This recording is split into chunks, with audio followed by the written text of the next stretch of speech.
Tensions are rising in the South China Sea. Is the Philippines gearing up for a real-life D-Day with China? Long-standing territorial disputes are heating up, with the Philippines bulking up its defenses. But can they stand against the military might of China? In this video, we'll delve into the escalating tensions between the Philippines and China. So, buckle up and get ready for a deep dive into the potential flashpoint of the Pacific. This is a story you won't want to miss. Wu Shikun, who leads China's Huayang Center for Maritime Cooperation, suggested that China should be ready to assert itself in the South China Sea when needed. He emphasized that relying solely on patience and self-control might not be sufficient to handle disputes in the region. Wu shared these views in an article published in the South China Morning Post. Wu's strong statements are in line with China's recent warning to the Philippines, stating that the country is taking serious risks. This comes as reports suggest that Philippines is strengthening its military presence on strategically important islands near Taiwan.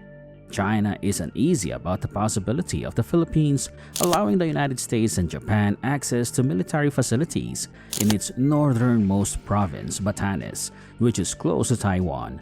The Philippines is reportedly considering joint military exercises with the US and other allies in its northern provinces, raising China's concerns about the country being a base for increased Western military presence near Taiwan. The United States might send troops and military equipment to Batanes on a rotating basis under the Enhanced Defense Cooperation Agreement or EDCA. This agreement, which Manila has agreed to expand, allows U.S. forces to access more bases in the Philippines. There are also discussions about a similar agreement with Japan. But it seems that the United States accessing Batanes is not confirmed yet. This might be why Beijing's foreign ministry cautioned last week that Taiwan is crucial to China's core interests and is a red line that cannot be crossed. Even with these threats and warnings, the Philippines is strengthening its efforts to protect its sovereignty in the disputed waters. Additionally, it is making preparations for potential situations near Taiwan, which is separated by the narrow Bashi Channel from the northernmost provinces of the Philippines. Therefore, Manila is increasing its efforts to get more advanced military equipment and conducting complex military exercises with allies such as the US, Japan, and Australia.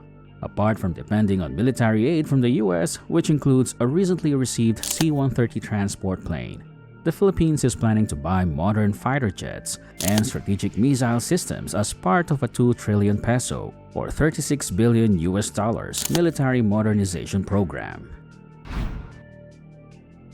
The Philippines is catching the eye of arms sellers in the region with its significant military budget. Recently, more than 20 Indian defense companies visited the country to discuss enhanced military collaboration, especially after New Delhi delivered BrahMos supersonic missiles to the Philippines. Additionally, the Philippines is in talks with Sweden for a substantial fighter jet deal to upgrade its small and aging fleet. Notably, France is proposing a multi-billion-dollar submarine deal to the Philippines amid discussions about a reciprocal access agreement. This year, France is expected to join the Philippine-US Balikatan exercises for the first time. Other countries like South Korea and Spain are also offering modern weapon systems to the Southeast Asian nation. While China has territorial and maritime disagreements with many countries along its extensive borders, tensions with the Philippines have escalated significantly in recent months. The Southeast Asian nation, once considered a special friend by China during the Rodrigo Duterte presidency, from 2016 to 2022, has evolved into a facilitator of Western influence under the Ferdinand Marcos Jr. administration. Despite proclaiming a new golden era in bilateral relations, Marcos Jr. has taken a firm stance on South China Sea disputes. This shift followed an unproductive state visit to Beijing last year, where no substantial agreements were reached, including unresolved issues and undelivered Chinese infrastructure pledges. In response, Duterte's successor, Marcos Jr., decided to set a firm stance and overhaul relations.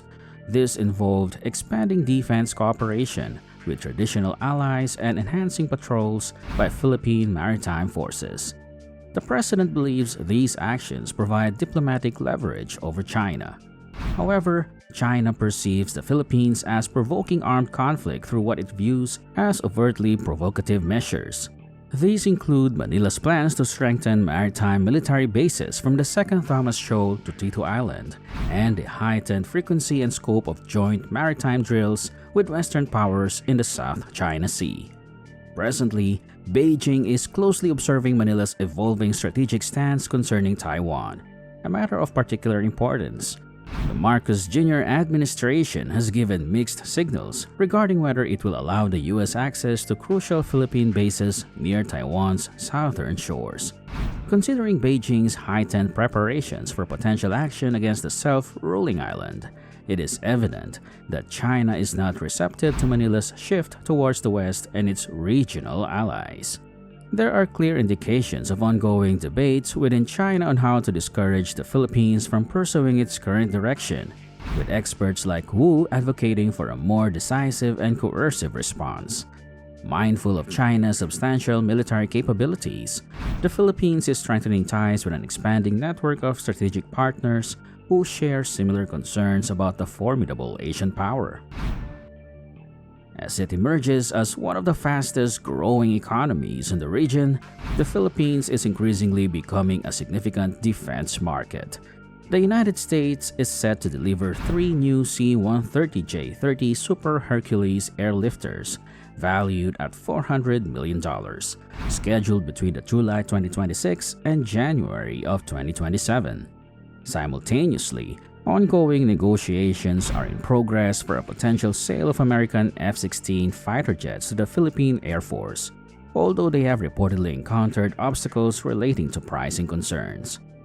Manila is exploring alternative European options, with Sweden being a notable contender, offering more cost-effective alternatives such as the Saab JAS 39 Gripen multi-role fighter. Furthermore, the French, Spanish, and South Koreans are presenting multi-billion submarine deals. The Philippine Navy has expressed interest in acquiring up to 3 submarines, a move that military experts believe could significantly impact the heavily skewed regional naval balance of power.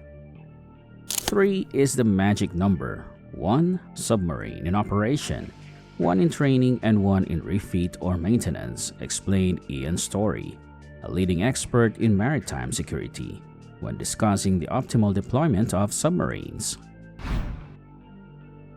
In a related development, a significant delegation of Indian defense companies, including Mahindra Emirates Vehicle Armoring, Bharat Dynamics Limited, Hindustan Aeronautics Limited, DCM Shriram Industries Limited, and MKU Limited, recently visited Manila for the inaugural India-Philippines Defense Industry Seminar. Ambassador Shambhu Kumaran highlighted India's intention to provide a soft loan for defense procurements, potentially facilitating joint industrial activities. He emphasized that India's unique selling proposition lies in delivering cutting-edge technology at competitive prices. Share your thoughts in the comments below, and if you like this video, click the next one shown on the screen. I'm sure you'll love it. Thanks for watching.